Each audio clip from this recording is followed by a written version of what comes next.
যেখানে 80% মুসলমান, সেখানে কোনোদিন বেদর্মী বা অসহনীয় সংসদ থাকতে পারে না, সংবিধান থাকতে পারে।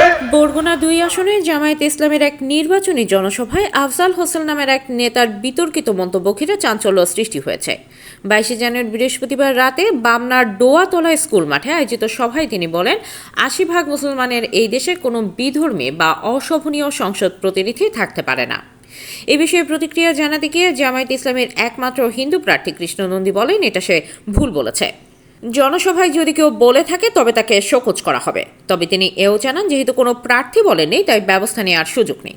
আমাদের প্রার্থীকেও বলতো তাহলে সেটা একটা নেগেটিভ চিন্তা ভাবনা করা যেত। এটা তো আমাদের প্রার্থীকেও বলেছে, জনসভায় যদি বলে থাকে তাকে শোকজ করা হবে। সিপিপির সভাপতি সাজ্জাদ জহির চন্দন এই বক্তব্যের তীব্র নিন্দা জানিয়ে বলেছেন, জামায়াত তো এ ধরনের কথা বলবেই, তারা তো স্বাধীনতা বিরোধী শক্তি, এদেরকে রাজনৈতিকভাবে মোকাবেলা করা হবে। তিনি বলেন, পাল্টা প্রচার আমাদের করতে হবে, সামাজিকভাবে, রাজনৈতিকভাবে, সেগুলো আমাদের বলতে হবে। আমরা বলছি, আমরা নির্বাচনকে এবার বলার চেষ্টা করতেছি, এবার নির্বাচন মুক্তিযুদ্ধের পক্ষে, মুক্তিযুদ্ধের বিপক্ষে। এদিকে বরগুনা 2 আসনে জামায়াত প্রার্থী ডাক্তার সুলতান আহমেদ বিষয়টিকে আবেগী বক্তব্য হিসেবে অভিহিত করে দায় এড়িয়েছেন। অন্যদিকে বামলা উপজেলা সহকারী রিটার্নিং কর্মকর্তা জানিয়েছেন, লিখিত অভিযোগ পেলে আইনানুগ ব্যবস্থা নেওয়া হবে।